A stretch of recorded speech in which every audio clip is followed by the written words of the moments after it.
Donc Fabien Boisard du domaine du Mortier, je suis installé avec mon frère Cyril depuis un certain nombre d'années avec une partie des vignes en appellation Saint-Nicolas de Bourgueil, donc Cabernet Franc, et 7 hectares ici sur le petit village de Brain-sur-Alonne où on a souhaité expérimenter plein de cépages différents, dont le Mélier Saint-François, donc on a surgreffé en 2022. Donc nous je l'ai connu par l'association Agir pour les cépages rares en région centre, dont on parle de plusieurs cépages, et le Mélier Saint-François est un cépage local tourangeau, de Touraine, a priori plus spécifiquement Loir-et-Cher. Voilà, j'ai retrouvé des parcelles, j'ai réussi, pour pouvoir le surgreffer, le replanter, à trouver une vigne mère qui était dans le sud-ouest, dans le Gers en fait. C'est-à-dire que c'est une parcelle de Mélier Saint-François, parce qu'il a été un tout petit peu présent dans le Gers pour faire l'Armagnac. En fait, il était beaucoup utilisé, a priori, pour faire des eaux de vie, mais aussi pour faire des pétillants en Touraine. D'ailleurs, son cousin est utilisé en Champagne, il s'appelle le Petit Mélier. Donc le Mélier Saint-François, il semblerait que c'est plus le gros Mélier. Effectivement, il fait une grappe assez grosse avec un raisin un petit peu plus gros. Pourquoi on a voulu essayer ce cépage?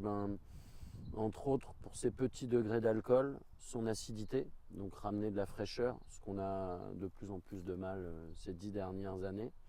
Et nous, dans une volonté de plutôt l'utiliser en assemblage. Là, vous avez un porte-greffe de vignes américaines, Vitis rupestris, sur du Cabernet Sauvignon au départ, et ensuite c'est le Mélier Saint-François. Donc on est passé d'une parcelle de cépage rouge à un cépage blanc.